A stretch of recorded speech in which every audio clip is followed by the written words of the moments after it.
One day, the most powerful king of all suddenly found himself in a very strange space. A voice mentioned to him that his new life had to begin at that very instant, and that he had to move toward the light. Upon doing so, he notices that there are two people in front of him. He wonders where he is, and we discover that his name is Arthur. He questions who those people are, although at that moment they inform him that they are his mother and his father. His father is named Reynolds, and his mother is named Alice, making Arthur understand that he has just been reborn. After countless victories as a king, he has just become a helpless baby, incapable of controlling himself perfectly. His mother then takes care of changing his diaper, and he feels frustrated, as if he were under some kind of physical limitation. Soon after, on a day like any other, he witnesses his father performing some kind of magical technique. Although after suffering a fall, his mother rushes to heal him. This world is filled with powers that he does not know, something that seems fascinating. As time passes, his father takes responsibility for eliminating the monsters in the area,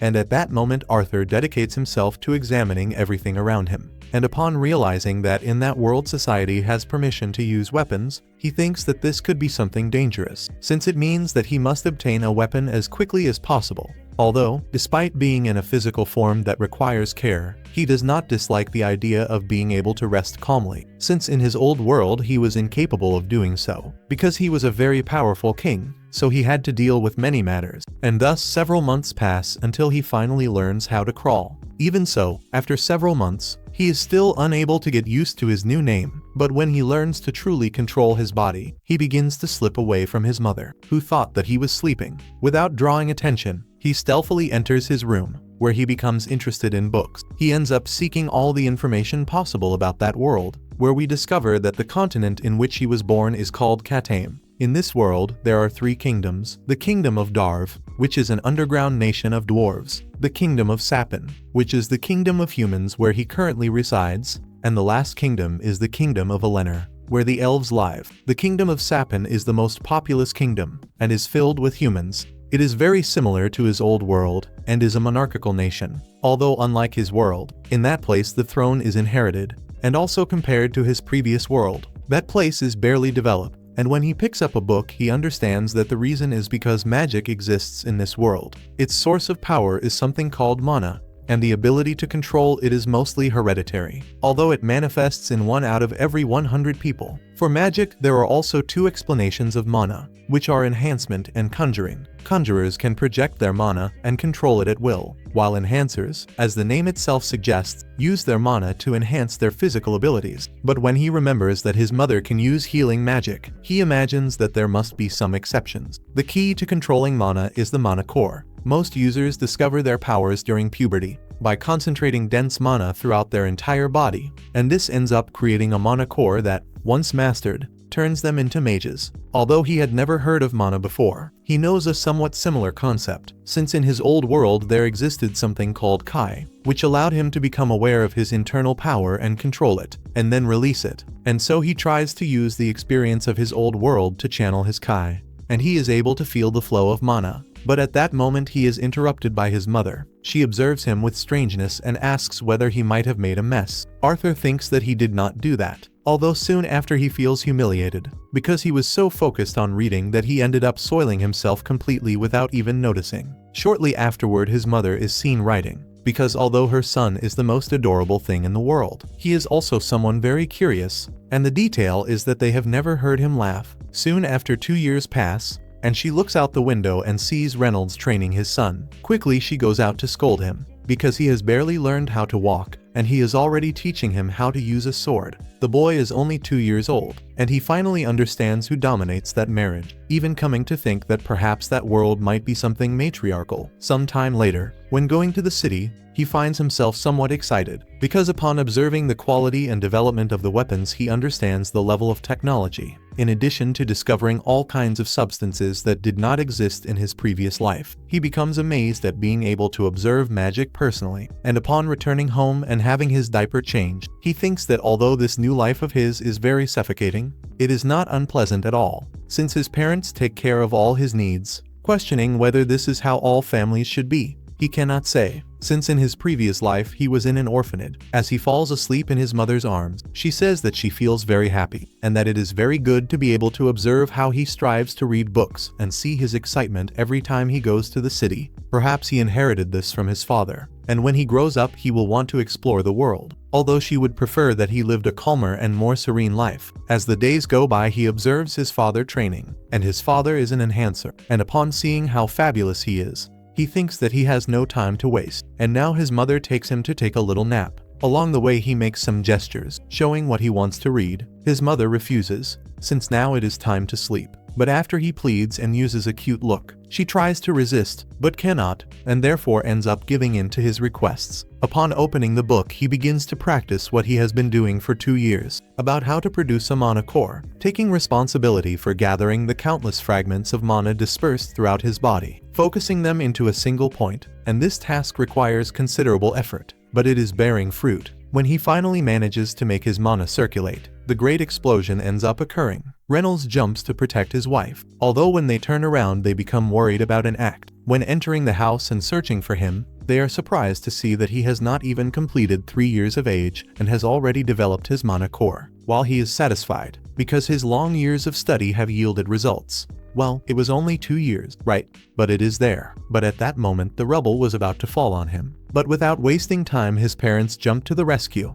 His mother, crying, rejoices that he is fine, and Arthur wonders why she is crying. Since they merely fulfilled their duty, therefore they should feel proud. And this is a feeling that he is currently incapable of understanding. It is something that cannot be learned from books, and that he never learned in his past life. He ends up thanking them and passing out. And then in a scene change we see a bizarre cave, and a very strange creature that is there. Some time later we discover that Arthur's name in his past life was Gray. At one point an emissary was captured, and he was planning to attempt an attack against the king. This is a serious offense that is punished with immediate execution. However, the council was very merciful, and he was deported with his family back to his country, where a sentence awaited him. The desperate man accepts his guilt. He tried to attack the king, but his family has nothing to do with it. And for that reason he desperately begs not to involve his wife and children, because returning to his country would be a suffering worse than death. He asks Gray to please forgive them and punish only him. However, the council warns that his sentence has already been decreed. But Gray, upon understanding that their return to their country would cause greater suffering, as an act of mercy decides to end the man's family, because dying is a better fate than returning to their country. And Gray also did not have many options, since despite being king,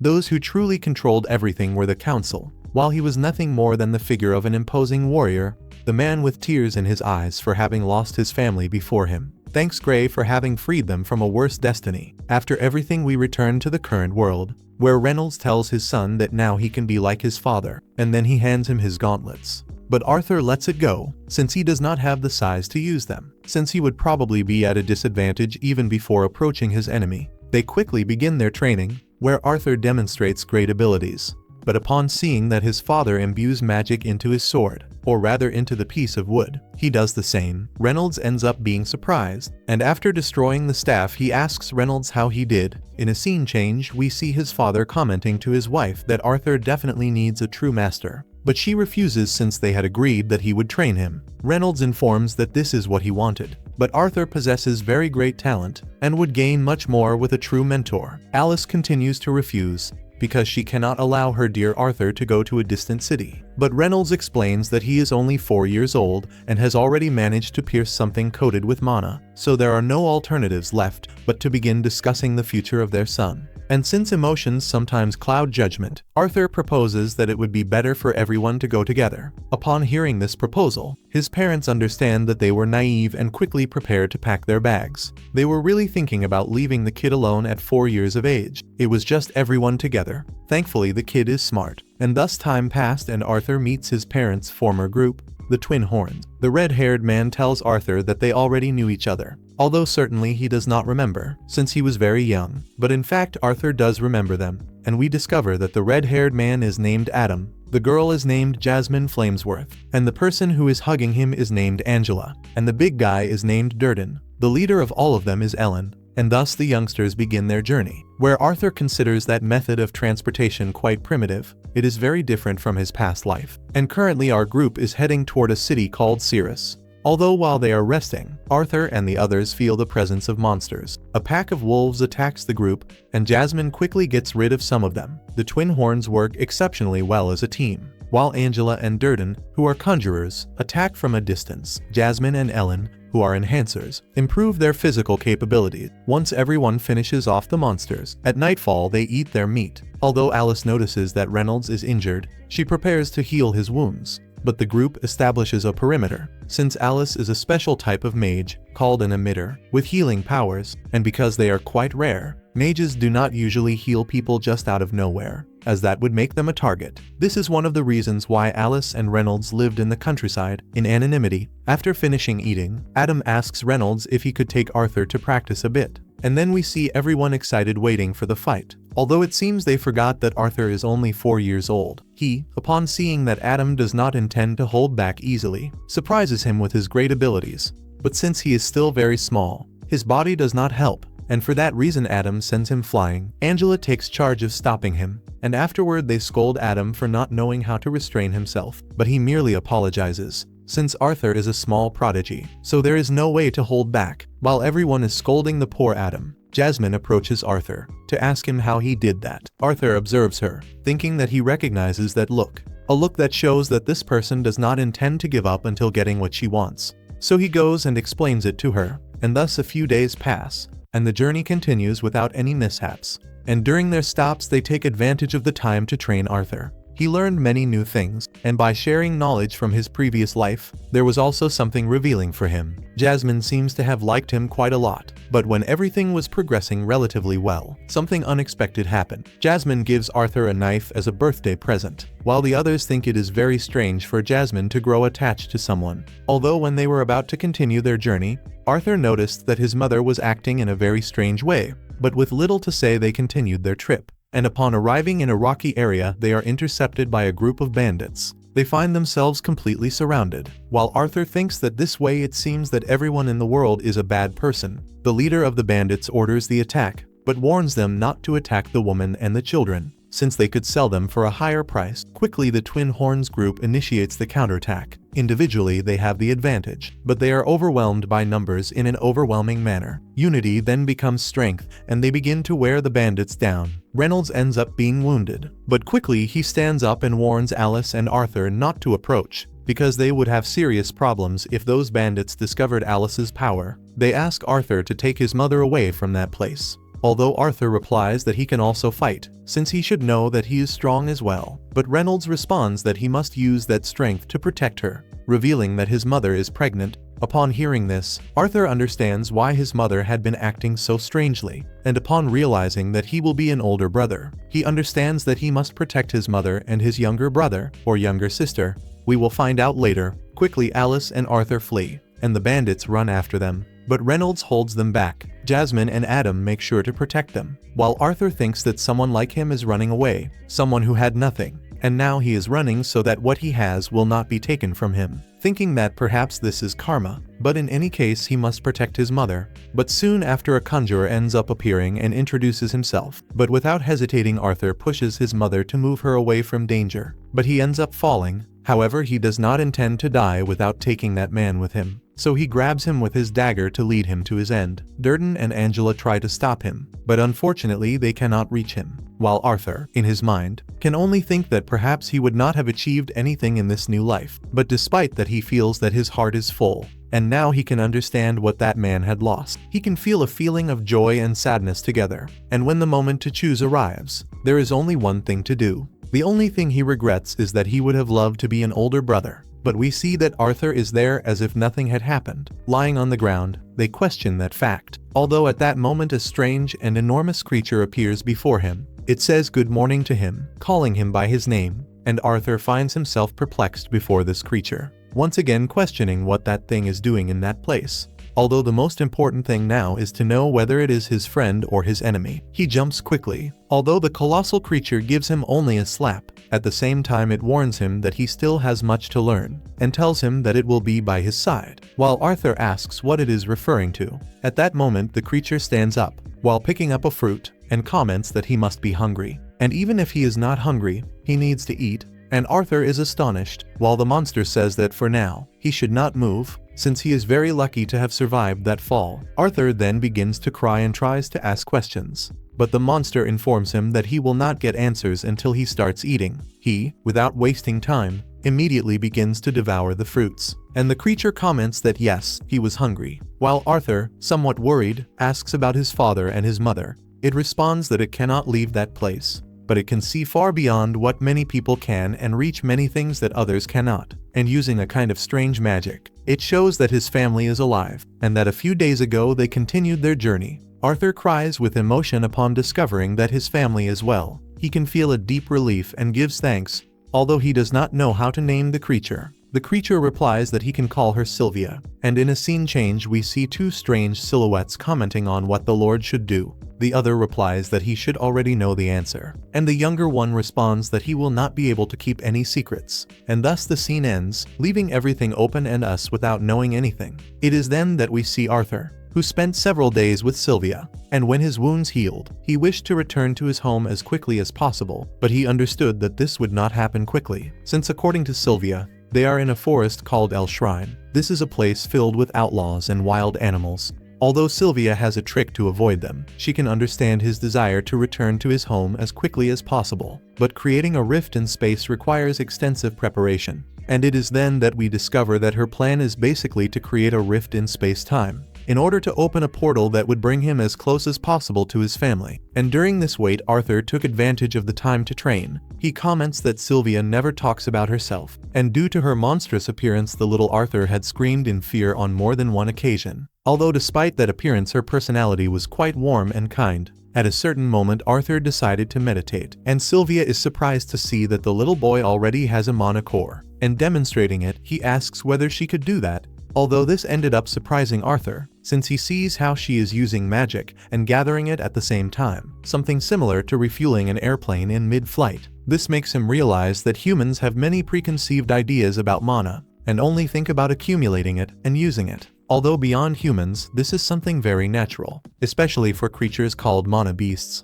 This is something as simple as breathing, and she asks him whether he would like to learn it. Arthur obviously says yes, and Sylvia asks what he intends to do with the knowledge that he will acquire, because when he obtains this ability, he will be even more powerful, and she wishes to know what he will do with this strength. And Arthur, pondering over everything he has suffered, states that he will confront anyone who wishes to take away what matters most to him. Sylvia then gives another slap and asks him to answer properly. She does not intend to teach this ability to someone with such a cold gaze, and Arthur asks why not, since after all it is normal to kill one's enemies. Sylvia asks whether by any chance he likes filling his head with ideas about killing his enemies. Believing that she certainly hit him very hard and asking if he is alright, he replies that he is. So Sylvia places one of her fingers on his forehead, mentioning that she could destroy him in seconds. Although she could also caress him gently, she asks Arthur which one he prefers, and obviously he is not foolish enough to say he wants the first.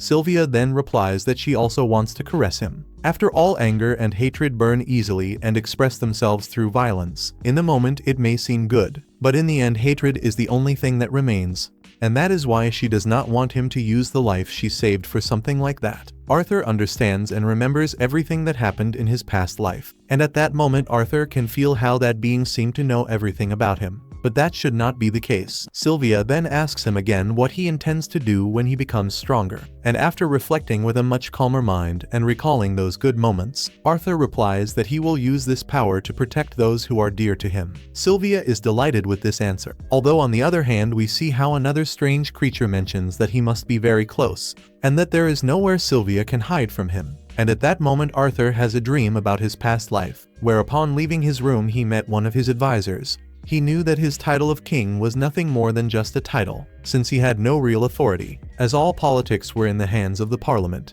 and as resources were depleted and birth rates declined. The role of a king was to act as an executor of war, little more than a combat machine. At that moment the advisor asks what brings him to that place. Although he merely walks away, announcing his retirement, and in his room we see how he destroyed his crown. And now, returning to the present, Sylvia teaches him how to gather and use magic. Once he is able to do so, his magical capabilities will be considerably expanded. While he tries to control this magic, he recalls how in his previous life, the only thing he desired to defeat any opponent was control of it. And now in this new world he quickly managed to learn the ability that Sylvia taught him. However, upon sensing a strange presence, Sylvia hides him behind a pile of rocks and asks him not to make any noise, covering him with her magic. And before Sylvia, the previous creature, presents itself, she replies that she is quite impressed that he managed to find her. Although the other creature responds that it was thanks to the smell of her blood. He orders her to go with him, but Sylvia refuses, and he, seeing that he has no option left other than to use violence, uses violence. Sylvia manages to protect herself with difficulty. But Arthur feels very frustrated seeing that he cannot help her. She warns him telepathically that he should not worry. Then she destroys her armor, revealing her true appearance, leaving Arthur surprised to see that it is a dragon. But that was obvious, given the armor she was wearing, right? Anyway, Sylvia gathers energy, unleashes a powerful beam and attacks the other creature. But it merely responds that it is absurd, since that kind of power will cost a great deal. Although she does not mind, because she was supposedly happy. However, the other monster uses a massive amount of dark energy and repeatedly attacks Sylvia. She is more concerned about Arthur than about her own battle, and in this way ends up giving the monster enough time to charge another powerful attack. But Sylvia uses her ability by freezing time, extending Arthur's time and her own. He asks to go with her, and she warns that she used her power. But now the most important thing is whether she now looks more like Sylvia without the armor. And indeed, now without the armor she does look more like Sylvia. Arthur, surprised, asks whether she was always a dragon, and she replies that this is what humans call them. But now there is no time to talk, so she opens a rift in space so that Arthur can get closer to his family, although she regrets it, since the exit is not as close as she expected. But she is certain that he will be fine, for she taught him what was necessary to survive. Before Arthur leaves, she asks him once again about his purpose, and he replies that his power is meant to protect his loved ones. And she then declares that this is a promise. And she then hands an egg to Arthur, along with a feather, warning Arthur that he must wrap the egg with this feather and take good care of it. And besides that, she grants him a power. Arthur asks what all of that is, but Sylvia replies that he will know at the appropriate moment. That said, it is time for them to say goodbye. Although Arthur laments having to part from her, Sylvia confesses that she could actually have sent him home immediately, but she chose not to do so. Since she appreciated his company, Arthur feels sad because he was unable to protect her, even though she taught him so many things. Although she lets him know that this outcome had already been foreseen. In his mind, Arthur, somewhat saddened, questions whether the gratitude he felt for Sylvia made him feel this way, or whether it was the time they spent together that had changed him. To him, it does not matter whether she is a dragon or a monster. He considers her part of his family, although she replies that he already has a mother. But Arthur then tells her that she is his grandmother. Sylvia is moved by his words and asks whether he could call her that again. Arthur indulges her, while Sylvia, crying, thanks him. After that, she encourages him to move forward, and Arthur takes the egg and wraps it with the feather. But as he crosses the portal, he warns that he cannot do it alone and asks her to go with him. But this is a sad farewell, and once Arthur manages to depart, she unfreezes time and takes the attack head-on, ending her life. But the other creature approaches her, commenting that this could not have ended someone like her. Sylvia quickly takes advantage of this and attacks him, burning fiercely and causing a great explosion. After that, we see both silhouettes once again, where one asks whether that was enough, and the other replies that it was more than enough. And now the rest depends solely on her. And here we still do not understand anything, right? But anyway, while Arthur passes through the portal, Sylvia speaks to him mentally, warning him that everything will be fine. And although she can understand that he feels sad, the world is full of pain, and for that reason they must turn that pain into faith. Arthur feels incapable of doing so, but she warns him that, step by step, he will be able to achieve it. She knows that he will succeed. After all, he is the most powerful and strongest king of all, causing Arthur to be surprised upon discovering that Sylvia knew about his past life, and, for the last time, she asks him not to let his heart be filled with hatred and anger, and hopes that he will let his new life be filled with light, calling him King Grey, leading him to question whether it was she who caused him to be reborn in that world. And after that, Arthur appears in a forest. he thinks about fulfilling his promise to Sylvia. But suddenly Arthur hears a scream and, without hesitating, uses his magic to move quickly through the forest. Without wasting much time, he quickly detects a caravan of slave traffickers, where there is a young elf held captive. This is very valuable loot, since elves are sold for a high price, and Arthur, recalling the incident he experienced with his family like this before leaving, does not intend to allow anyone else to suffer the same fate. Although he remembers Sylvia's words, for that reason, he tries to control his negative emotions. Instead of attacking recklessly, he decides to follow them, waiting until nightfall. At dusk, the slave traffickers stop to rest, and, in the process, he thinks that following them could be beneficial, since they could guide him to a human settlement. The detail is that those vile bandits intend to amuse themselves with the girl before selling her, and Arthur cannot allow that, but, for now, he prefers to prepare himself and wait for the perfect moment. And once night falls, he observes the wolves, questioning why they are so obedient. Upon examining them more closely, he notices that they possess magical collars, but he uses the wolves, drawing their attention in order to cause a disturbance. He manages to distract the bandits, who need to go calm them down, so as not to attract magical beasts. Arthur takes advantage of one of them separating from the rest to finish him off, so he takes his knife, but one of them, seeing that his companion is taking too long, goes to look for him. Arthur takes advantage of the moment to get rid of the second bandit, and at that moment another arrives, and Arthur attacks him instantly. And the detail is that his body is very small, so fighting is very exhausting. And so this third man, instead of killing him, he only leaves him incapacitated. The leader of the slavers, upon seeing that it is a child causing trouble, is surprised, but he becomes excited when he sees that a small child is capable of using magic.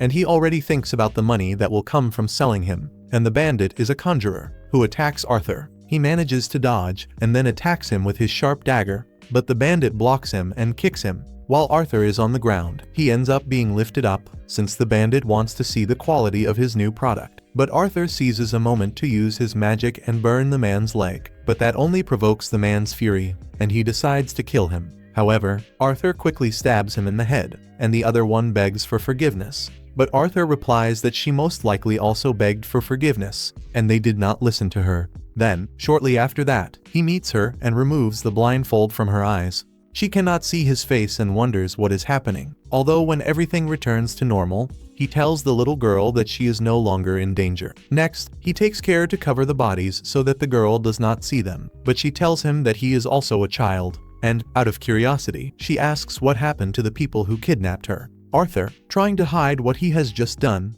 replies that they suffered a carriage accident, and that she should not think about it, since what matters now is that she is safe. A little later, he equips himself with the items that the bandits had. Although before leaving, the girl takes his hand and makes a pleading expression, as if saying, "Please do not abandon me, I am scared." Arthur replies that he needs to return to his family, and that she will no longer be in any danger, because those people will not pursue her anymore. However, she continues to look at him with the same cute little eyes, and inside, he wonders how he could abandon such a kind girl in the middle of the forest. Arthur, a little confused, asks in which direction they kidnapped her. She points, and he thinks that it is in the opposite direction from where he is going. He asks whether she knows how far her home is, but she replies that when they captured her, she was hunting insects, so she does not know. He cannot believe it, although he thinks that children are usually like that. And soon after he remembers when he was a child, and feels that he cannot leave her to her fate, so he tells her that he will take her home.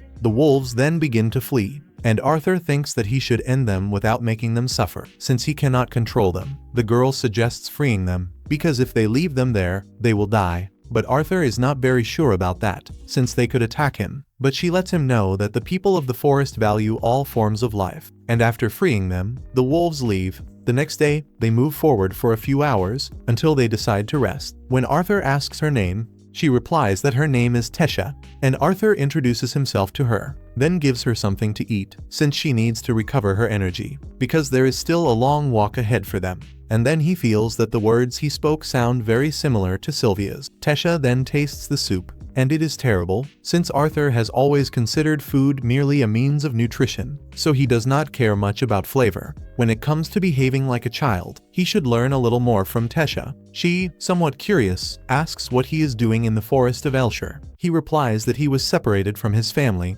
and asks her how things are in the land of the elves. She says that everything is very fun, Although since her parents are always very busy, she spends most of her time with her grandfather and her caretakers. Thus, they continue moving forward, and it is a very long journey. But along the way, she starts playing with the little things that are there, and asks Arthur if he wants one. But he says no, yet Tesha does not care and puts one on his ear, saying that it looks like he has an earring. While Arthur wonders whether this is how children play nowadays, as they continue moving forward, she tells him that when her mana awakens, she will train at her master's house. Arthur asks whether she will simply find a master out of nowhere, and whether there is no more organized education. Tesha cannot understand, and Arthur asks her to just forget it. As they continue moving forward, they realize that they are being followed. At nightfall, he notices that it is that horned wolf from before, and he thinks that he should have killed them. But he asks Tesha to rest, while he stays on guard, although later Tesha asks if he is sure that he does not want to sleep.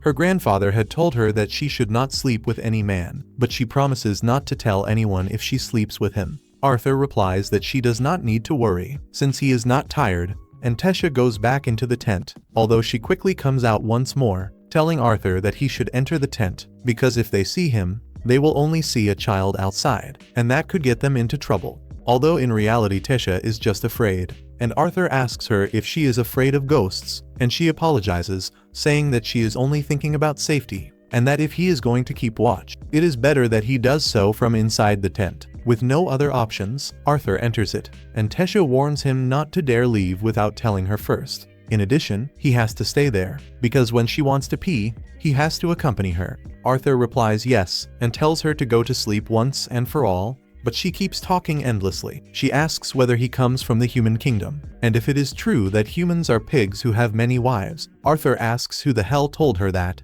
and Tesha replies that it was her grandfather. Arthur explains that there are certainly elves who are not kind either, although the most important thing is that she knows that this is something very delicate to say. Tesha replies that she does not really know the truth, but in the end, she falls asleep. Meanwhile, Arthur feels like he has her as a younger sister, and thus the night passes, and the next day they continue their journey. Tesha greatly enjoys Arthur's company, although this bothers him quite a lot. He was very worried about his family, and did not want to take long to reunite with them. But during their journey, something unexpected happened. Arthur began to feel an unbearable pain emanating from his mana core. Tesha, worried, goes to look for some medicinal herbs, while Arthur goes to rest a little, but his pain does not improve and becomes more and more frequent. But suddenly, one of the horned wolves appears in front of him. Arthur, in a state of alert, asks Tesha not to come closer, but the horned wolf only leaves him meat and then moves away. Tesha lets him know that the wolf is returning a favor, so that tonight our little ones can finally eat something tasty. While they eat, Tesha shows some mushrooms, and they are quite nutritious, although after eating them, poor Arthur ends up with severe diarrhea. She apologizes to him, because they may have been too strong for human, and after that, the youngsters go to sleep. Tesha talks a lot, but the poor Arthur starts to feel sleepy, so she covers him with a blanket, and the next day, as they move forward, he tries to hide his pain, while she apologizes for everything that happened because of her. Arthur replies that there is nothing to worry about. After all, they are already very close. At that moment, Tesha mentions that now that she knows him quite well, what he thinks about her calling him diarrhea, as if they were friends, and he replies that she can do that if she wishes. After all, for a lowly villager like him, accompanying Lady Tesha is an honor he does not deserve. She says that such jokes are for older people, and he mocks her, saying that she is talking like a crybaby, since she does not even want to pee without him. She, irritated, keeps moving forward, although suddenly they come across the strange portal. Tesha, emotional, tells Arthur that they have finally arrived, and she extends her hand so that they can enter together. Once inside, Arthur is surprised and frightened to realize that he is surrounded by a group of elves. They approach quickly, and Arthur immediately turns to Tesha, but upon seeing her expression, he feels that he let himself be convinced too quickly by her words. Elves and humans have been enemies for a long time, and he allowed himself to be convinced by the innocence of that little girl. But when Tesha hears that the soldiers are about to execute Arthur, she orders them to stop, since it was he who saved her life. But the soldiers intend to execute him anyway, because they believe that he merely manipulated the princess to enter elven territory. But fortunately, Virion arrives at the scene and orders them to release the boy, and tells his granddaughter that seeing a human together with the missing princess,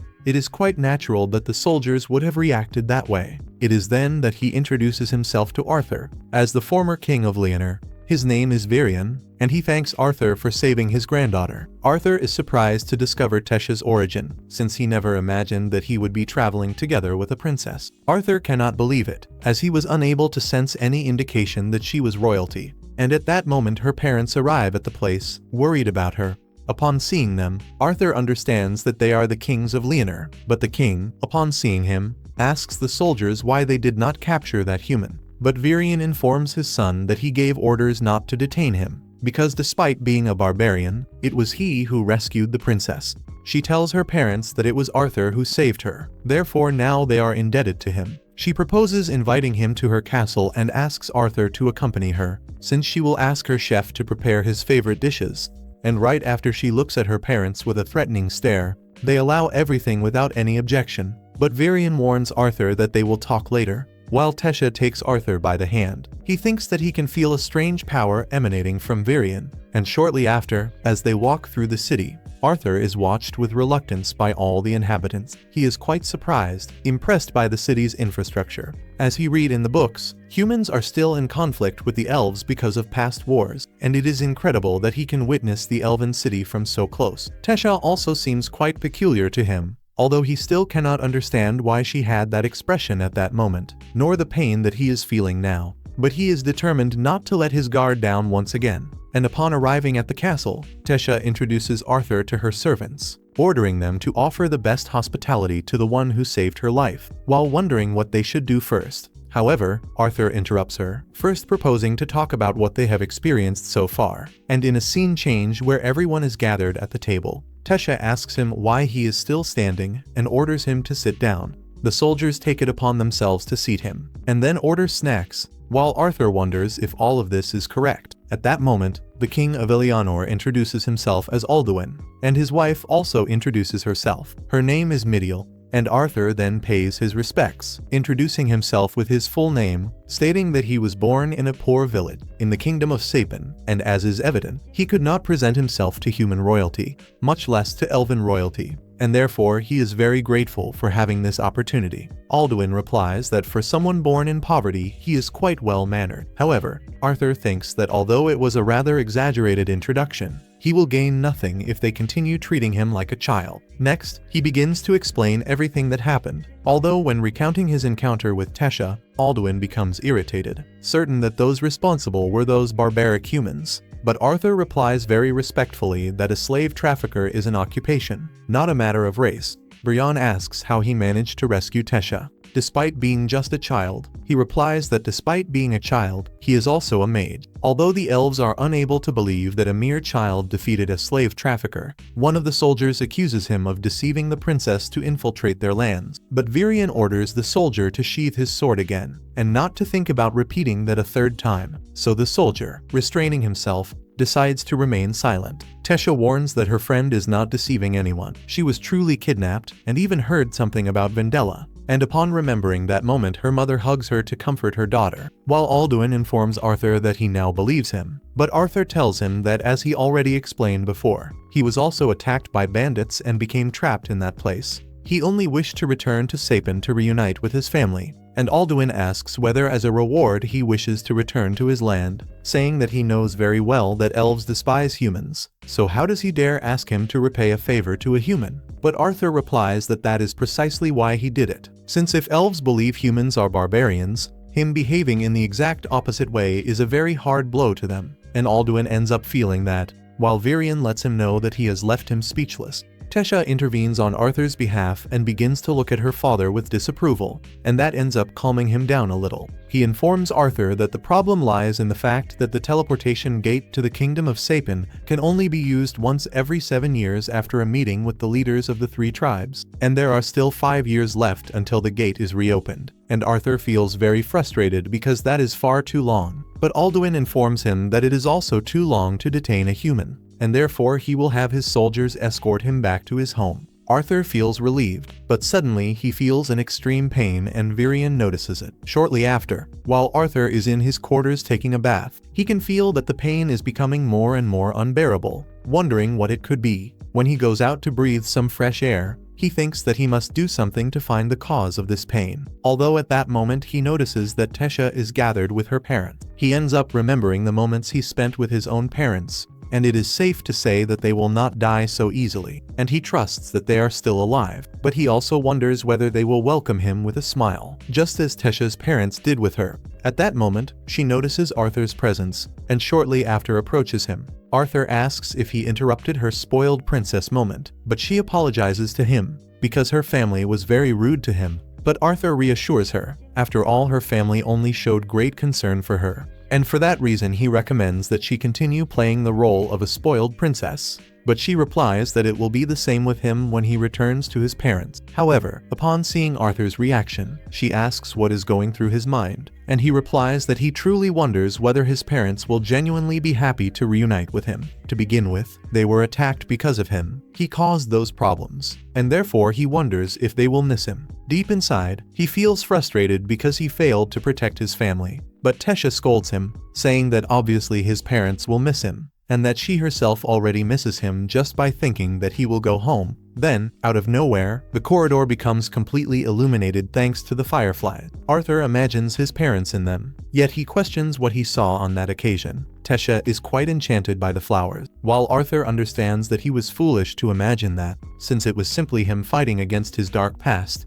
and he apologizes to Tesha, commenting that he likes that flower as well. But he senses a presence and quickly attacks it, which turns out to be Virion. Arthur, worried, asks whether he was trying to harm his own granddaughter, but Virion replies asking if he truly believes he could kill her with just that. And Arthur, upon seeing what is in his hand, feels deceived, while Virion congratulates him because he blocked and counterattacked instantly, and that helped him believe even more that his words were true, and that he truly defeated the slave traffickers. Tesha asks her grandfather to stop bothering him, since Arthur is not like the humans he hates. But Virion informs her that he was not there merely to bother them. He is there because he finally found someone interesting after a long time. He throws a wooden sword to Arthur, and then moves Tesha out of the way, because he wishes to test the boy's abilities. Arthur can sense that the elder is extremely fast and very strong. His attacks fail to reach him, so he tries to increase his speed even further. But Virion ends up destroying his wooden sword.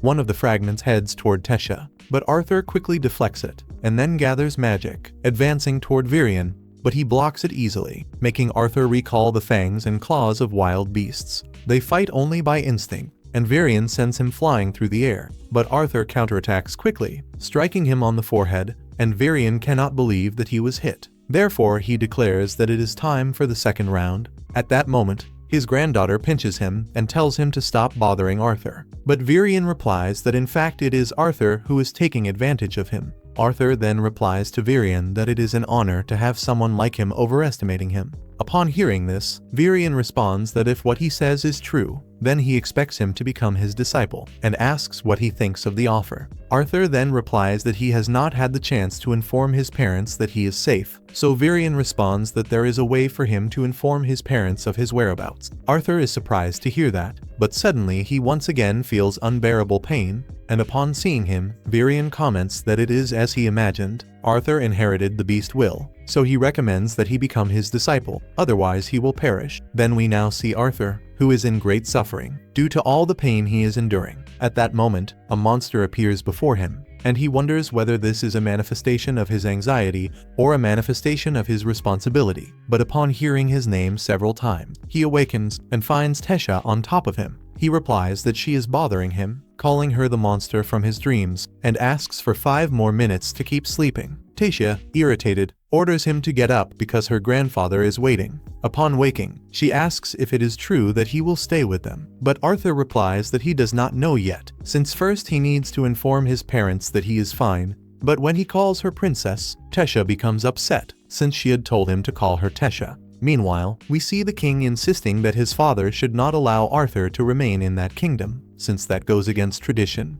But Virion informs him that if he wishes that child to remain, it is because he has grown attached to him. That is his only reason. At that moment, Tesha tells her father that Arthur saved her, but her father orders her to remain silent. Virion then says that he has had enough, and takes them with him. On the way, Arthur asks how long it will take to reach that mysterious friend. Virion is taking Arthur to one of his acquaintances, and this acquaintance is capable of communicating with his parents. Along the way, Tesha ends up falling asleep, and Varian informs Arthur that he woke up very early because he is very interested in knowing what the future holds for him, revealing that as the sole heir to the throne, Tesha was raised in a lonely environment from childhood until adulthood. Her trust was betrayed many times, which is the reason why she keeps her distance from people. But he noticed that she is always by Arthur's side, and she smiles a lot because of that, and he feels grateful. Arthur is only observing and thinking that even this elderly man thanks a child when necessary, and he feels that he can truly trust that man.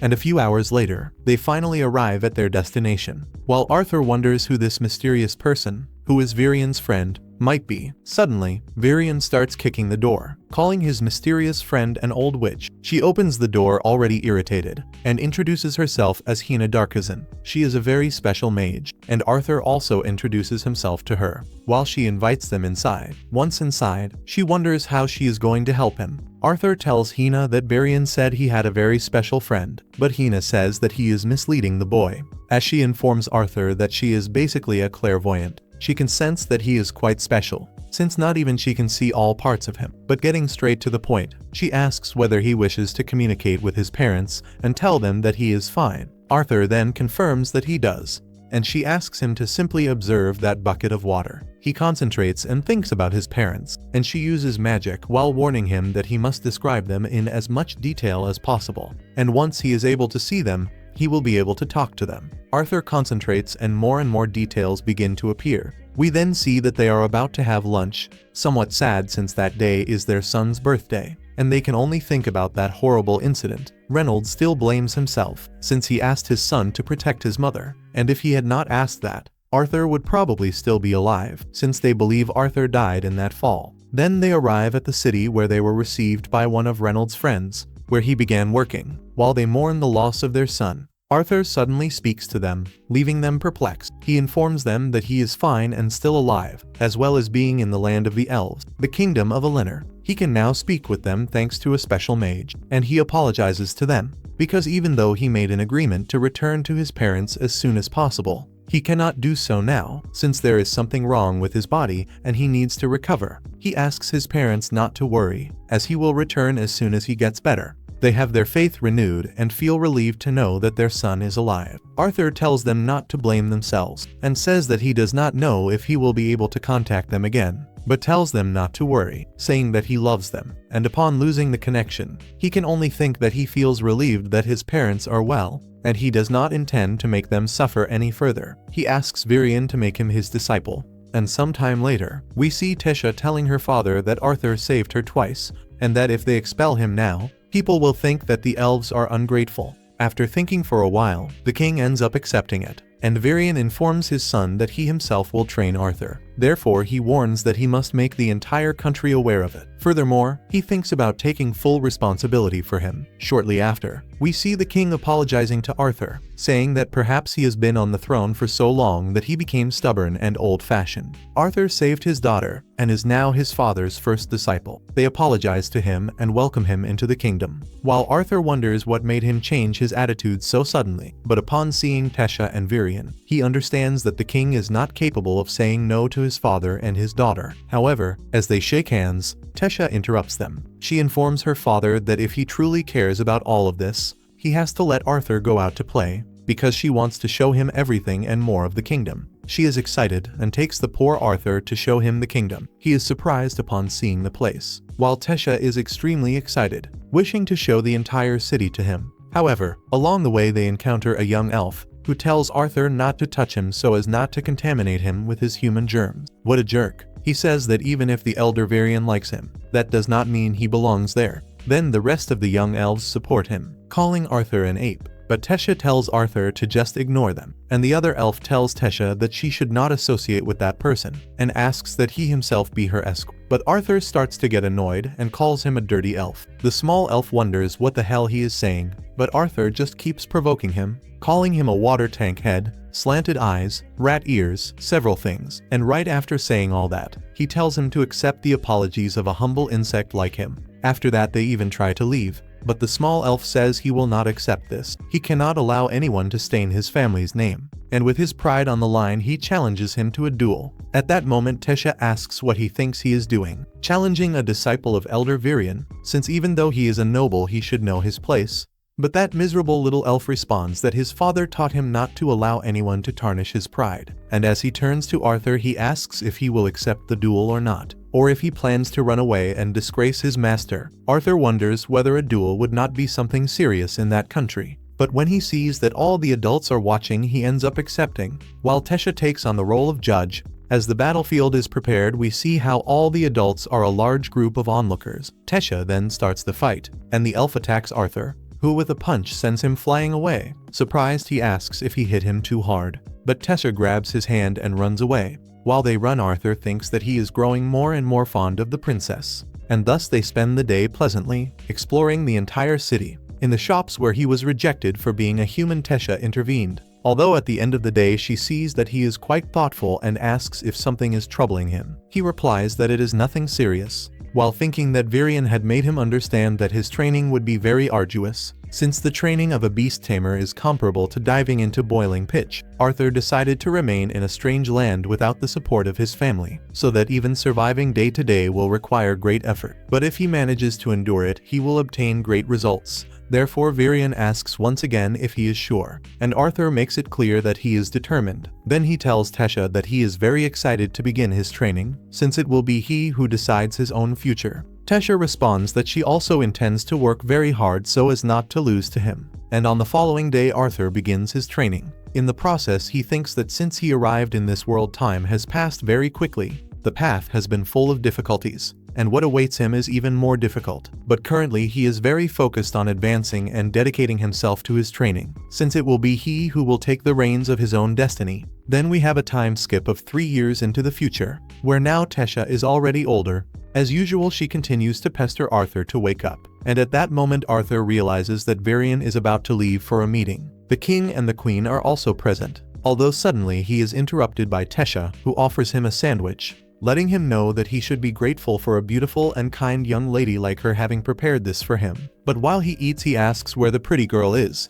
And later, while they train, Virion observes and thinks that now is the time to advance to the second phase. But before that, it is necessary to review the basic. First, it is necessary to stabilize mana, the foundation of magic, where one can obtain one of the following elements: fire, water, wind, or earth, in addition to the elements that can be learned depending on the race. For example, elves have better affinity with wind magic, while other races may have better affinities with water and earth, or with earth and fire, like the dwarves for example. But humans can manipulate all 4 elements. Each element has its affinity, and a person may have only one. But there are rare cases in which someone may have affinity with multiple elements. At that moment, Tesha asks her grandfather why Arthur was not practicing magic with her. Virion informs that it is because he is still weak, because the beast's will inside him is still ruining the balance between his body and his mana core, since that is a very powerful beast. And the first thing that needs to be done is to assimilate the mana into his body. At that very moment, Arthur recalls the instant when Tesha awakened his mana.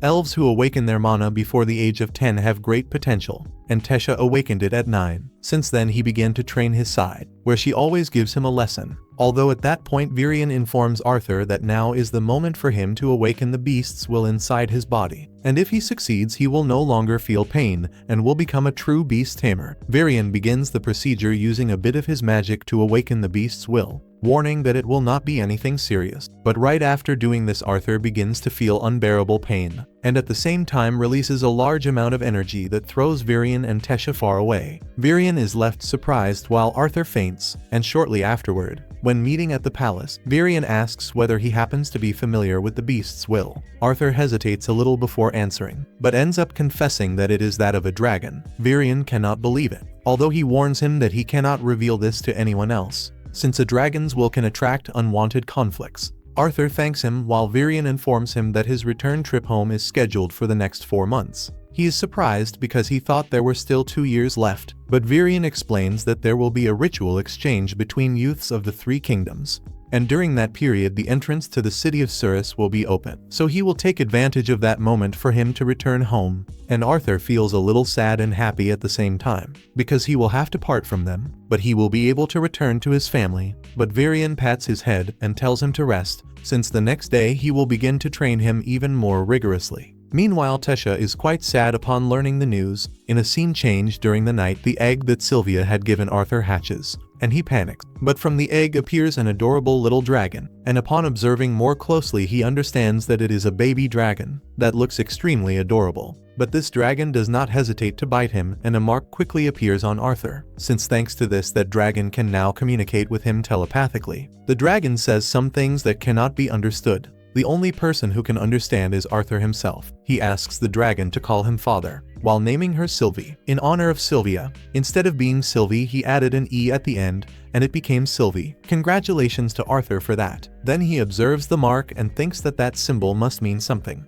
But he is very sleepy, so he just decides to sleep. The next day, as always, Tesha goes to wake him up, but she is amazed when she sees the small dragon lying on his bed. She picks her up, although poor Sylvie wants to struggle. Shortly afterward, while he is heading to training, Tesha asks him to go with her, although little Sylvie refuses. And when he meets with Varian, he is surprised to see that Arthur has a small dragon on his head. He gets startled, but he understands that it was born after the assimilation of the beast's will. Arthur now finds himself worried, but Varian informs him that no one will believe that it is a dragon. He should simply say that it is a strange mana beast. And now moving on to the serious matter. Since he is a beast tamer, now he can train his beast core, as well as his mana core. And the best way to train this is in a real fight. So Varian quickly performs his beast fusion, choosing a much darker and extremely powerful form, far surpassing all of Arthur's expectations, who is unable to keep up with the pace and ends up surrendering. Varian returns to his normal form, commenting that his beast is the Shadow Panther, which manipulates wind instinctively, as well as sound, this being an advanced magic. And although his transformation is quite strong, it consumes a lot of energy. Next he hands him a sword, and warns him that now truly is the time to train, since before he was only provoking him. Thus a few days passed, during which he reached a level of mastery with the beast's will, and the pain in his chest never returned. Now he is able to keep up with Varian's movements, even though he is transformed. He spent days and days training, and in his moments of rest he behaved like a normal child. Until one day, while they were on the street, they encountered the boy from before, that miserable elf. He starts bothering him again, but Arthur pretends that he does not even know him. This provokes his anger, and he challenges him to a duel once more. He wants to get beaten again, and that really happens. He ends up losing again. Tesha tries to remember what his name was, and Arthur keeps calling him Rat Ears and Water Tank Head. He does not care at all. Then one of the guy's friends warns that Arthur can call him Feifei, because that is what his friends call him. Arthur asks them whether they will participate in the cultural exchange between the youths of the three kingdoms. They inform him that most high-status youths will attend, and Tesha will also be able to participate. Although at that Feifei mentions that he cannot allow his fragile princess to get lost again. The word fragile provokes Tesha's anger, and she pushes him away with a strike. And after that Arthur takes her away running, warning that a princess cannot believe in a subject. She is a princess and must behave as such. However, she is quite upset, because she feels that he will return home and will not be able to participate in the tournament with the others. She feels frustrated when thinking that she will be left without her best friend. Then in anger she shouts at him, runs away and cries, while Sylvie mentions that he should go after her, and at night he sneaks into her room. He looks at her window and invites her to go together to the forest. And after some time walking, we see that Tesha is very sleepy, although she is making an effort not to fall asleep. At that exact moment she asks what the human kingdom is like, and Arthur informs her that in truth he does not know. He mentions that he would appreciate it if he could stay there forever, although when trying to answer he notices that she has fallen asleep. Then the awaited day arrives, where Arthur prepares to begin his journey back home. When he is near the portal, Varian hands him a compass so that he does not get lost again. On this compass there is an emblem of royalty, which will help him a lot if he wishes to return there. Then he whispers to him that he should not go out so late at night, referring to the escape he had with Tesha. At that moment Arthur asks where Tesha is, although her parents also do not know. And when the portal opens he is about to depart, and Tesha runs desperately toward him. Arthur goes toward her, and little Tesha informs him that she will miss him very much, and that she will be very worried about him. Arthur then hugs her, and crying says that he will miss her too. Then the portal opens, And now it is time to say goodbye. Arthur bids farewell to the elves, and now in the floating city of Surus, he stands in front of his house where his father and his mother are. When he touches the door, his younger sister, Eleanor, receives him, and then his parents appear. While Arthur informs them that he has returned, his parents cannot believe that their son is back, and while they hug him with great love, little Eleanor asks her parents to please not cry. Arthur, upon seeing her, recalls the moment when his father revealed that he would have a little sister, and Arthur introduces himself to her as her older brother. A short time later, already at home, they ask how Arthur feels. Since he had previously told them that his body was going through something strange, Arthur informs them that they do not have to worry about anything, that he is fine. But Eleanor is somewhat jealous of all the attention that Arthur is receiving. His mother asks him to come closer, since he is the older brother they had spoken so much about to her. Arthur tells his sister that he is very happy to be able to see her, and after things calmed down a bit, Arthur updated his parents. Although despite trusting them, he omitted the part about having met Sylvia. That is why he told them that he survived the fall. He ended up using a subconscious combination magic, and was very lucky. At least that was what he said. In addition to that, his journey through the Elven Kingdom. He hates having to be inconvenient with his parents, but it is very risky for him to tell them the whole truth before he becomes someone very strong. Reynolds asks who the little one is, and Arthur introduces her to them. He says that this is a small mana beast. He takes the opportunity to comment that the creature's mother was very sick. That is the reason why he decided to help and take it to raise. Sylvie quickly takes a liking to Eleanor, while Reynolds asks Arthur what stage his mana core is at. Although his wife begins to question him, because their son has just arrived, and that is the only thing he can ask. Reynolds really wanted to compare his growth with that of his son. Arthur asks him what he has been doing, and he reveals that he is currently working at the Elstja auction house. In addition to that, he is instructing the security staff, and a few years ago his mana core reached dark orange. Then we discover in ascending order the color of mana. First it starts black, then it goes to red, from red to orange, from orange to yellow, and from yellow to silver, and lastly from silver to white, this being the most powerful, although each color has 3 stages, such as dark, standard, and light. His father, as an augmenter, possesses great physical strength. However, to ignite his mana core, he needs to make an extraordinary effort. At that moment, Reynolds is surprised to see that his son is in the light red range, that is, almost surpassing him, and because of this he is excited to take his son to train in the courtyard. While meanwhile Eleanor begins to complain, because his father cursed when he realized that his son had almost surpassed him. That is why Reynolds receives his due reprimand. But at that moment Reynolds' superiors enter the room. He takes the opportunity to introduce Vincent, who is visiting his son's house, who is also his superior and a good friend. Arthur introduces himself to the whole family, while Vincent is surprised to see that Arthur has good manners, and does not seem to be Reynolds' son. Then he meets Lilia, the daughter of the Reshias, where she is delighted with the little Sylvie.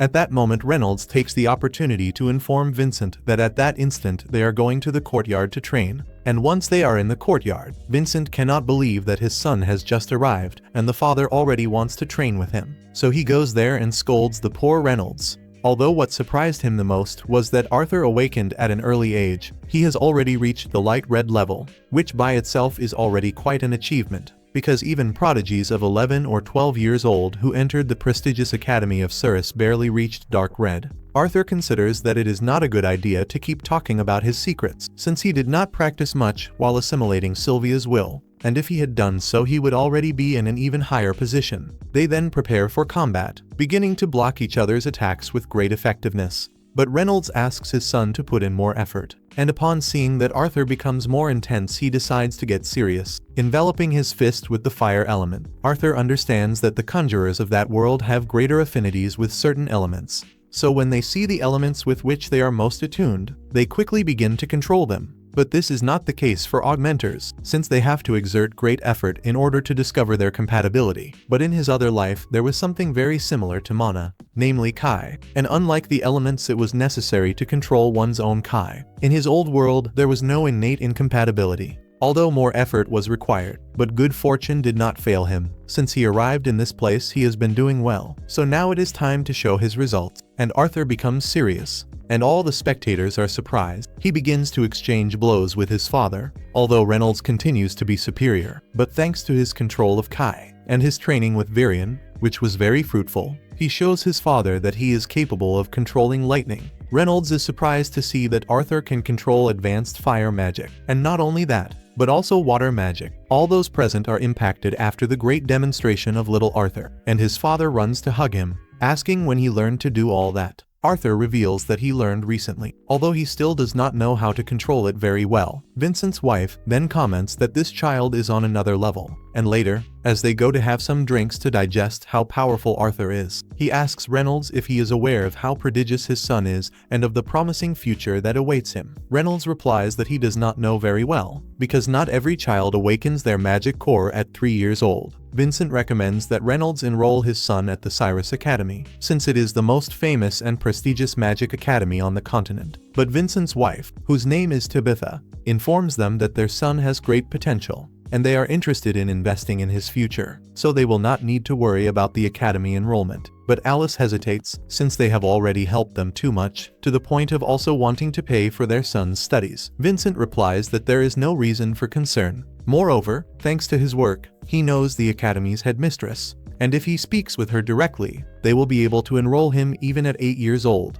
But at that, Arthur interrupts and asks if he may give his opinion. He thanks them for the interest, but it has been a long time since he last saw his family, so he would like to spend a little more time with them, and then he steps away from the table, informing them that he is quite tired, so he asks for permission to withdraw. Shortly after, Vincent wonders if the recommendation was inappropriate, and Arthur, in turn, ends up being followed by Lilia, who tells him to keep going on the path he is on. Soon after, she takes him to the household servants, where they are quite bothered by Arthur. Shortly after, they reveal that Miss Lilia comes there when she is stressed, and Arthur can notice that she seems much more lively in that place than when she was outside. One of the maids mentions that although they are not sorcerers, Lilia's parents above all wish that their daughter will awaken her magic core. It is evident that Lilia also wishes it, but coming from a non-sorcerer couple, it is quite complicated for her to succeed. She feels great pressure on her shoulders, and later Arthur finds his parents in a room. They say that they missed him very much, and that no matter what happened, he will always be their beloved son. And on that day, they were able to discover that he will be a first-rate sorcerer. Although the best news was having him back, Arthur tries to talk to them about enrolling in the Cyrus Academy, but Reynolds warns him that they can talk about that at another time. But before leaving, they inform him that Vincent is thinking about his well-being, and Arthur replies that they should not worry. He knows very well that Vincent's family does not have ulterior intentions, and already on the following day, Arthur runs excitedly to meet the twin horns, where Angela does not hesitate to hug him, and everyone is very happy to see that Arthur is still alive. But Jasmine begins to examine his whole body and quickly hugs him, apologizing to him, because she feels guilty for not having been able to protect him. Although a little later, when everyone is already feeling better, the twin horns tell him about their adventures. He thinks that he knows nothing about the continent, much less about the kingdom of Sapin. He feels that it would be a good idea to become an adventurer in order to learn all kinds of things that would be beneficial to him. But he does not know how to tell this to his parents, since he has barely returned and already wants to become an adventurer, and in this way he will have to distance himself from them once again. Meanwhile, we see Lilia, who is somewhat pensive, and now we see Arthur, who is practicing a time-type magic. But he becomes exhausted and comments that he can only endure 2 seconds in that state. But he knows that he must master it if he wants to protect his loved ones. At that moment, Sylvie approaches him, and when he tries to hug her, he sees that she is a bit dirty, so he goes to bathe her. Sylvie is very happy while she is taking the bath, and Arthur thinks that Vincent's family has definitely chosen many benefits from the betting house they own, since they live in a very luxurious way. And at that moment, he recalls that the servants spoke about Miss Lilia, and shortly afterward he finishes bathing Sylvie, and now she smells nice. But at that moment, his mother and the others inform him that now it is his turn. Soon after, we see him at the barber shop, and the barber is very happy to have him there, so he says that he will fix him up. Shortly afterward, he leaves there, and the women are surprised to see that he looks quite charming. He asks why they are so committed to making him look good, and they reveal that they want to take him to the Ustia betting house. There are many members of royalty there, so he cannot look sloppy. Shortly after that, they walk around the city so that he can get to know a bit of the city of Cyrus. While he observes the shops, his mother informs him that it is time to buy some clothes. Soon after, he goes to a statue and keeps tossing some things into its hand, and some students also toss something at his head, and later he asks who they are. Lilia explains that they are students of the Cyrus Academy, and Arthur feels that they seem to be looking for an argument, and Lilia explains that with those uniforms they are practically members of royalty or something similar. As they move forward, Arthur notices something, and the women explain to him that that shop is a store of magic cores extracted from mana beasts. They can amplify the power of whoever possesses them, and Arthur finds himself somewhat surprised, since among the elves they did not do that. Tabitha mentions that the effects of the cores can vary, and if they have a beast will they can be worth up to 100 gold coins. That money is enough for them to live peacefully for 250 years, and Tabitha informs Arthur that some will be sold at the next auction, and she will arrange everything so that he can see it. But Arthur feels quite comfortable with his beast core, and of course he does, since he has a dragon core, which is the rarest of all. At that moment Lilia mentions that perhaps with one of those cores, she could become a mage, although Tabitha replies that a beast core is not a shortcut to awakening one's sorcery. Furthermore, it makes no sense to buy something so expensive for a child. And with that, Arthur realizes that Lilia is desperate to become a mage, but thus they continue with their day.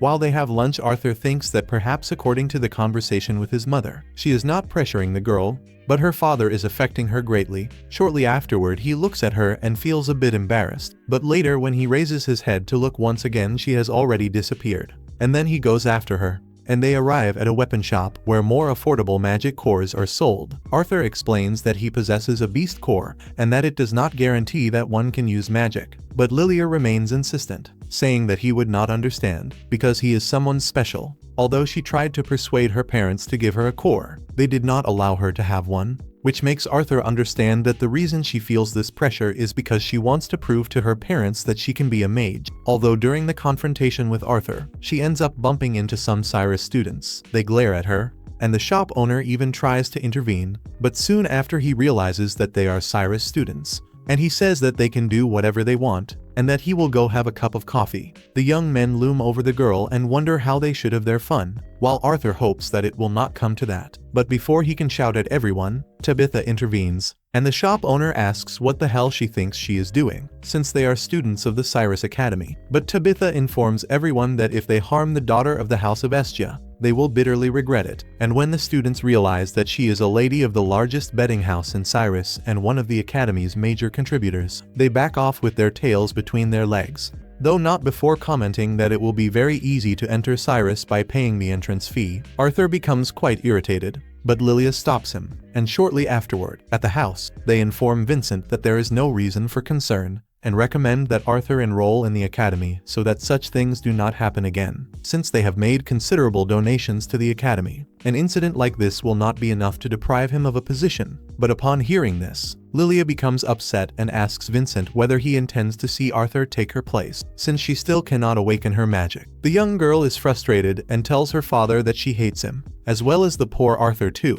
That night Arthur goes to look for her in her room, but no one answers. Then one of the servants informs him that she is at the hideout. Meanwhile, we see that Lilia is very frustrated, remembering that since she was little she wanted to be a sorceress to make her parents proud. But despite the passage of time her magic core has still not awakened, and most likely never will. Even so, Arthur arrives at her hideout, informing her that her parents are very worried. After that he tries to apologize to her, but it is Lilia who apologizes to him, confessing that she feels envious, since he appeared out of nowhere with incredible power, drawing all of her father's attention. She apologizes, since she is the one who failed to awaken her magic. Despite all the time that has passed, she believes that her father and mother are certainly tired of her, and Arthur understands a little. He can comprehend that cold sensation of sinking into the darkness of one's own remorse, and so he looks at her face, and tells her that even he can see how hard she is trying. He says that when he was separated from his parents, he met a young woman who encouraged him in that same way,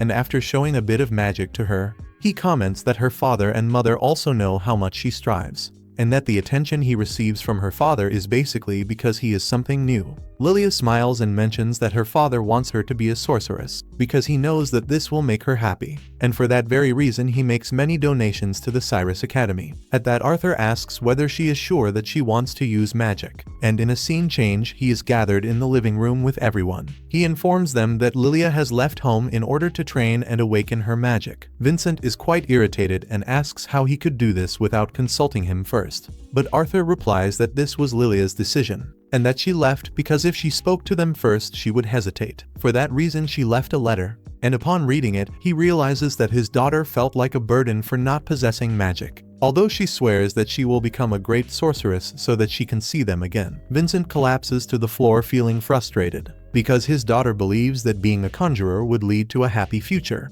But the truth is that his daughter does not need to be a conjurer, because even without magic she is still his daughter, and all he wants is for her to remain by his side. But at that moment Lilia suddenly appears and apologizes to her parents for having lied to them. Vincent wonders what is going on and Arthur apologizes to him, mentioning that he knows what it is like for a father to lose a child, especially considering that he made his loved ones suffer for a similar reason. But he did all of this so that Lilia could understand that her parents love her unconditionally, and that she does not need to be a sorceress to feel proud of herself. Vincent tells Arthur not to worry because he is the only one responsible. He apologizes to Arthur's family since he was insensitive in wanting to send his son to the academy. He asks Reynolds and Alice to forgive him, and also apologizes to Lilia, telling her that she does not need to go to the academy if she does not want to. And even though she is not a sorceress, he promises that he will make her very happy. And Lilia replies that she wants to go despite everything, although she cannot do so now, since she wishes to learn how to use magic first. She wants to be a sorceress so that she can make everyone happy, just like Arthur, and her parents then hug her, saying that they know she will succeed someday. And meanwhile Arthur says that he will take responsibility for awakening Lilia's mana, and shortly after, both Elena and Lilia sit in the middle of the room. Arthur teaches them that there is a breathing method that will help awaken their mana, since it intensifies when breathing in a meditative and focused manner. The girls try it while Tabitha wonders whether they will succeed, since she had never heard of anything like that.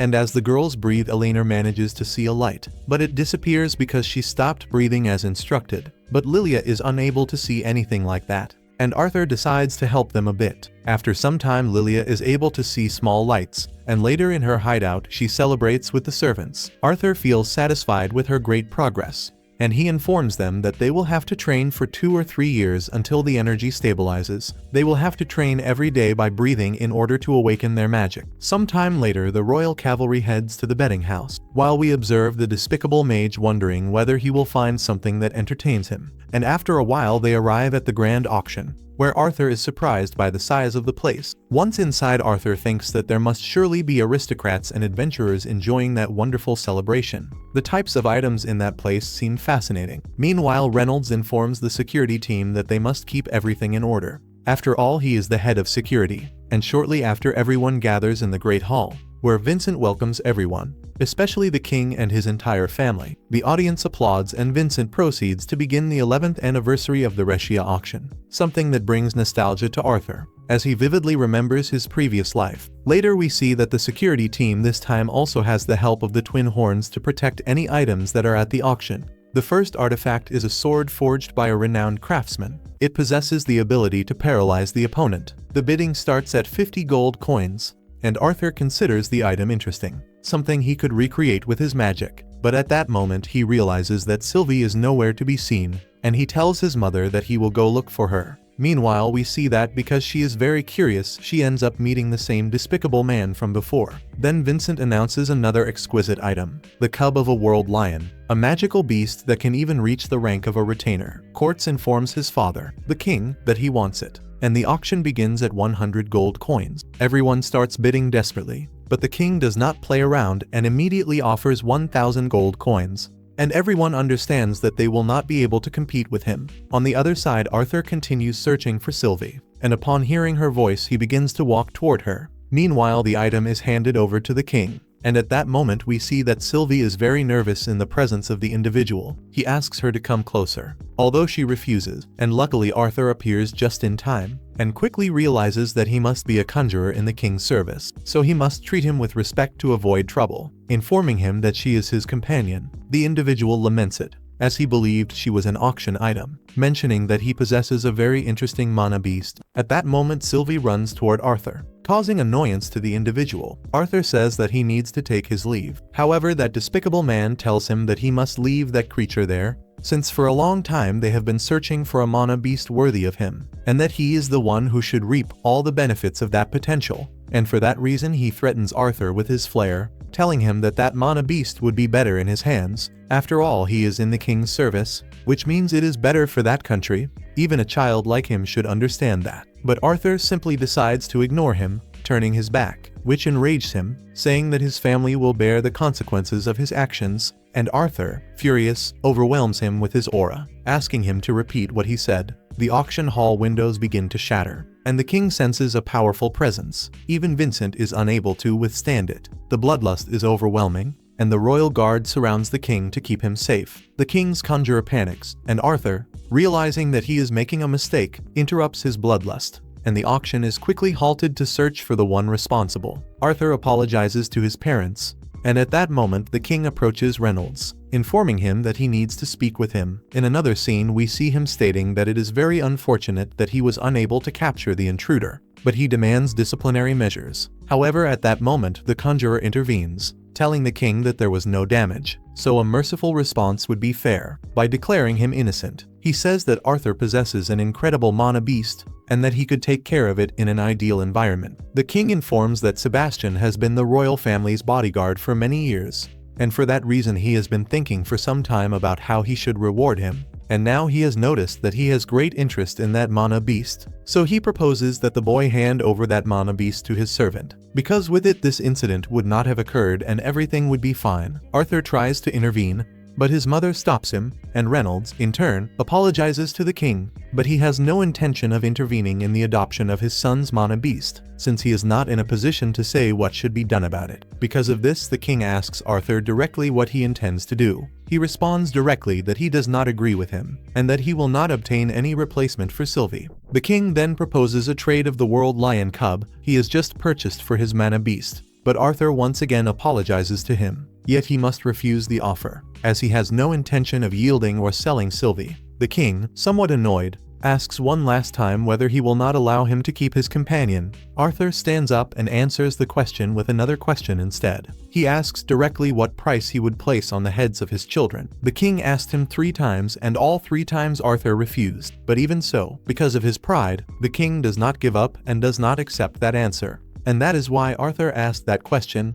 What price would he give for his children? Sebastian, indignant, orders his knights to attack him, but Arthur in an instant incapacitates them all, and the enraged Sebastian declares that that creature will be his, and for that reason he attacks Arthur directly. But Arthur simply stops time, and now the only ones able to move are the 2 of them. As Arthur approaches, Sebastian panics, and in an instant Arthur breaks his leg, causing Sebastian to beg for help, but Arthur warns him that no one can hear him, and for that reason he must pay close attention. Sebastian responds that neither his family nor Arthur will escape, since Arthur humiliated him. But Arthur reminds him that he is now in a very desperate position. Then, frightened, he begs for mercy, and quickly time begins to flow again. Arthur ends up fainting, but upon awakening he finds himself in a bed, understanding that he needs to train much more. Then his mother enters the room together with Sylvie. Arthur takes the opportunity to ask what happened after he fainted. His mother says that everyone panicked, and that she tried to heal him, although the doctor said that he would wake up soon,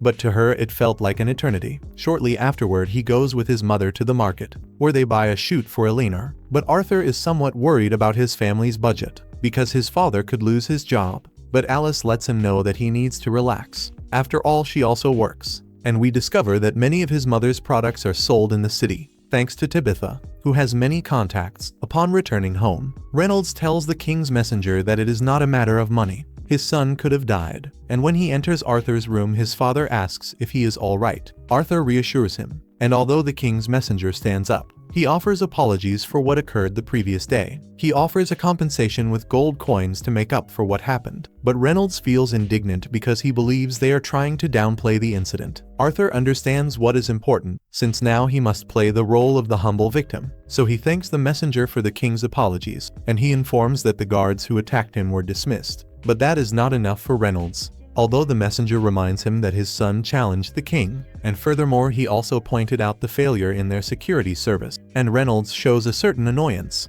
but his son asks him to stop, since he is aware that things escalated, but now he is fine, and out of curiosity he asks the messenger what happened to the conjurer in the king's service. The messenger informs that he was dismissed from his position, and when he awakened he began telling everyone what had happened to him. The king simply stated that it made no sense, although the messenger reports that they reached the conclusion that the mana of the two soldiers was reflected onto him, and that this disturbed his spells, and currently the king is dissatisfied with this entire fiasco. For that reason he is offering this as a gesture of reconciliation. He comments that he understands that his son has great talent, but advises him to educate him better, and once that meeting ends Reynolds hands the bag of gold to his son. After all, it was he who nearly died. Arthur thanks him, while Reynolds informs him that his attack was spectacular. And at night in his room Arthur understands that he is still a child in that world, and if he wishes to oppose the power of a nation, he needs to obtain power that is equal to it. The next day he takes a walk through Sirius Academy, where he is observed by a mysterious animal. Curious, he begins to follow it and is suddenly introduced to the director of Sirius Academy.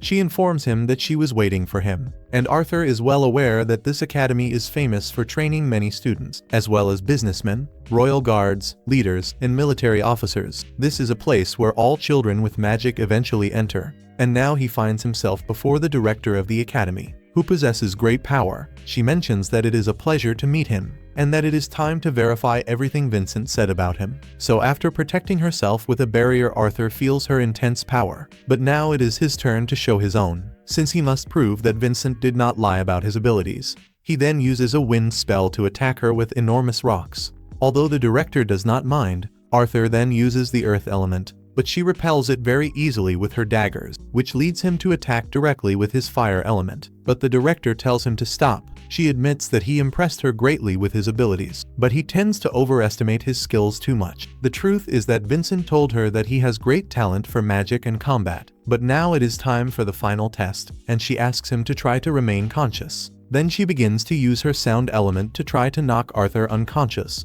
leaving him surprised to see that the director is also a specialized mage. And upon finishing the test, the director informs him that he passed, and that he has great talent, so much so that she feels the desire to personally teach him how to use wind magic. Although she is aware that he is still hiding something, Arthur reveals that he is also capable of using the water element, making him a quad elemental. The director asks what he has to say, because she is aware that he did not come there only to show his abilities. Arthur informs her that he is there because of her, since she possesses great authority and influence that he needs, and for that reason he wishes for her to take responsibility for protecting his family. If she accepts this condition, he will enroll in Sirius Academy, and he will become her disciple. He ends up surprising the director, as not even the rulers of Sapin would dare make such a strange proposal. But Arthur replies that he is certain it is worth it, and believes that she thinks the same, but he does not intend to enroll until he reaches the age of his peers. There are still 3 years left for that, but he does not intend to waste time. He wishes to live his life to the fullest, and for that he will become an adventurer, in order to learn many things about that world. So he wants to use these 3 years to increase his experience as an adventurer, and the director understands what he means. So she informs him that once he speaks with his family and manages to convince them, they will have an agreement. But in a scene change we see how Alice completely opposes this idea. She does not want her son to become an adventurer, since not much time has passed since he returned, and she does not intend to allow her beloved son to put himself in danger again. But Reynolds asks her to calm down, yet she asks how he can ask that of her. She remembers that they suffered greatly when they thought he had died, although he recommends that she first listen to what Arthur has to say. In addition, he was thinking that it would be good for him to have a guardian to protect him while he was away. But Alice continues insisting, and Arthur intervenes, stating that he will not go simply to seek adventure. He wishes to expand his horizons, and he can return home every few months so that she can feel at ease. His mother asks him to promise, and he does. In addition, he informs her that he does not intend to depart immediately. After all, he wants to learn much more about the continent, since there are many things he is unaware of, and he also wishes to experience the excitement they felt when they were adventurers. His mother manages to understand him, but asks him not to keep any more secrets, since they were not aware that he was a quad elemental. Arthur informs them that there will be no more secrets, but we know that he has many secrets and will not tell them. He would even like to be able to tell them, but many things are not easy to explain, so he decides to keep them to himself. At that moment, Reynolds informs Arthur that he will be able to go on adventures, but he will have to have a guardian to protect him in case of emergency. It is then that they gather with the twin horns to decide who will act as guardian. After discussing for a while, Jasmine ends up volunteering to be his new guardian, something that surprises everyone, since she strongly dislikes protection jobs. But she is very excited to do it, since it concerns her dear Arthur. Reynolds is satisfied with the idea, since although Ellen or Durden were in mind as guardians, the truth is that Jasmine's combat abilities are perfect to take care of his son. Alice asks Jasmine if she is sure there is no problem, and she says that there is not. So now everything is decided. And in addition, Jasmine reached the light orange level in the previous year, so she has mastered wind magic, and for that reason she is suited for this role. Now that everything is decided, they say goodbye to the twin horns, and the group notices that Lilia is meditating. Eleanor begins to scold her because she is training without her, while Arthur is glad to see that Lilia is now able to meditate on her own, and although his sister is meditating as well, he hopes that she does not awaken her mana at an early age, since he does not want her to draw attention. Soon after that, he asks his parents if he may go to the auction house, because he needs a sword. Now we see that he is with Vincent, and in the auction house warehouse, Vincent gives him complete freedom to look for a sword that pleases him. Meanwhile, Alice is worried about him, because he is taking a long time to choose a sword, but Reynolds tells her to stay calm. She calms down a bit, and we observe that Arthur is having difficulty, since despite there being many swords, none of them catch his attention. The detail is that most of the swords are two-handed or greatswords, nothing that suits someone his size. After all, most soldiers in that world are augmenters, and it is at that moment that Sylvie draws his attention and leads him to where a small staff is located. When he picks up the staff, he is surprised, because it is quite heavy, which seems very curious, since the center of gravity is far too unbalanced to be a staff. It feels more like a sword, and because of that he tries to draw it using his spiritual energy. Although at that moment we see that Sylvie's emblem begins to react, and Arthur observes a strange script, and manages to draw the sword, being surprised at how magnificent this weapon is. But it is still very heavy for him, although even so he puts it to the test, causing damage to the man's private property. At that moment he notices an engraving on the blade of the sword, and that reaction caused sparks, making it fall. Although when he picks it up again, he quickly realizes that its balance has changed. Not only that, both the length of the hilt and the blade are now perfectly adjusted to his body. In his past life he had many excellent swords, but never one that adapted so well to him. So he wonders who the forger of that sword is, although suddenly his father and Vincent come looking for him, informing him that it is now time for dinner.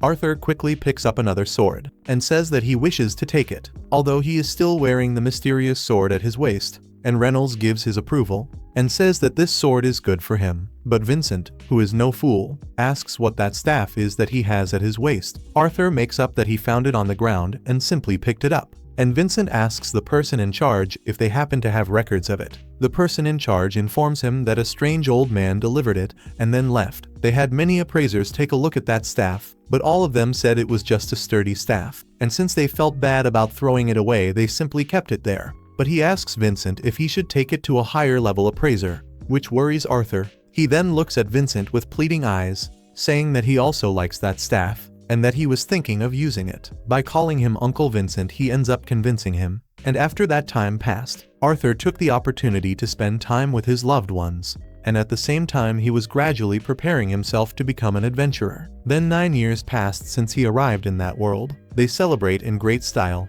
and when night arrives it is time to open the presents, and the first one is from his mother, which are gloves. She comments that these gloves have 3 large gems imbued with healing spells, and the other present is from Vincent, who asks him to marry him. Although Tabitha asks him to stop joking, and to take it a bit more seriously, he warns that he has a present for him and another for his mother, because while his mana level reaches the limit, the gem on his mother's ring will light up, warning that her son will be in danger. Next it is the turn of the twin horns, and they give him a scroll that transmits sounds. With this he will be able to leave a message by channeling his mana into the scroll, and thus his mother will be able to receive it and respond once. Arthur thanks everyone for having given him present, so now on the following day he will depart, and for that reason he informs everyone that he will do his best so they do not worry. Shortly after, while Arthur prepares for the journey, he thinks that now in that world he has a family and companions that he cherishes. He does not wish to lose the peace he achieved in that world. Therefore he must strengthen himself, and obtain even more power to protect the people he loves. Soon after, just before leaving, his father asks him not to get full of himself, and not to try to solve everything alone. He hopes that he will always seek Jasmine's support,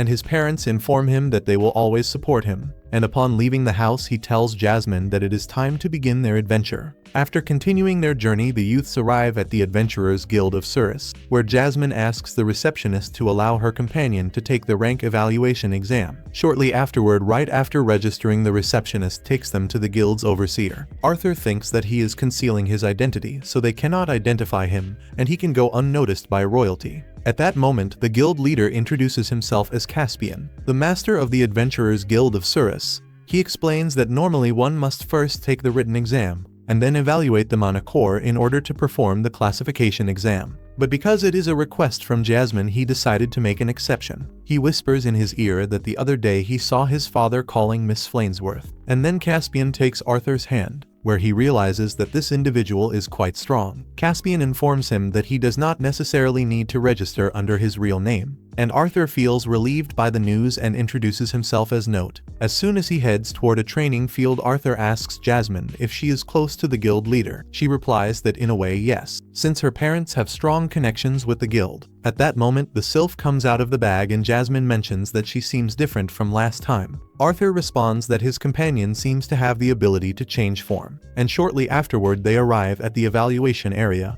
where Arthur observes the young adventurers taking their exam. The youths demonstrate great abilities, but also show some flaws, for which reason the boy receives a C classification, a very good age bracket for that age. And then they announce that they will conduct the test of someone named Halia, but then they stop her, and without the need to perform an evaluation they inform that she is a rank B adventurer, without even taking the exam, and this leaves some adventurers surprised and indignant. The third to take the exam is Luca Wise. He questions the examiners about why they did not exempt him from the exam, since he wants them to simply give him a classification. He is an 11-year-old caster, and already possesses a light orange-colored monocore. He specializes in fire, and Arthur observes that he is an elf. Upon starting the exam, Lucas begins his attack, and the examiner neutralizes him in an instant. But Lucas proceeds by conjuring an enormous rain of fire. Arthur wonders whether he will be able to control it, but we realize that he loses control. Then the examiner needs to correct him. After controlling the situation, she congratulates Lucas for possessing great mana potential, but he still lacks practice, even though this wretch tries to attack her sneakily. But at that moment a sword interrupts his attack, and the sword belongs to Arthur himself. Lucas announces that this exam is invalid, since there was interference from a third party, but one of the examiners informs that the exam had already ended, and likewise he used a sneak attack, which is quite dishonorable. As punishment they assign him rank D, and then remove him from the dueling arena. And next it is Note's turn, or Arthur's. I will call him Note to get into the mood. As he heads toward the combat arena, Jasmine is surprised to see his great potential, and the examiner mentions that he has no kind of information about him. Although upon seeing the aura that Note is emanating, he feels terror. But at that moment the guild leader appears, and says that he will be the one to conduct the exam. But his colleague responds that he is an A-ranked mage, and that at the very least he should not be the one evaluating candidates directly. But Caspian replies that in fact he does so because he has close ties with the evaluator. He asks whether Note has any problem with that, but he replies that he does not, and then he fully understands that it will be a very difficult battle. But he becomes enthusiastic, and as the combat begins they face each other. And since this anime is a disgrace, they simply do not show the fight and cut everything. What a ripoff. But one thing happened. Note ended up obtaining rank B, officially becoming an adventurer. Meanwhile, in Caspian's offices, the examiners cannot believe that on that day, so many adventurers were promoted to rank B, since this had never happened before. But they secretly explained to him that they approved the elves and the dwarves, so that they could register in the Adventurers Guild. For his part, Luca is a half-elf from the Wise family, which has been raising mages in questionable ways, while on the other hand Halia was exempted from the exam, because her endorsement attests to her abilities, and she is someone they cannot get involved with, revealing that Halia is an orphan of the Kingdom of Darth, that is, the nation of the dwarves. The examiners question about the masked one, but Caspian replies that compared to Luca and Halia, he knows absolutely nothing about him. The only thing he is sure of is that he does not represent the dwarves. Moreover,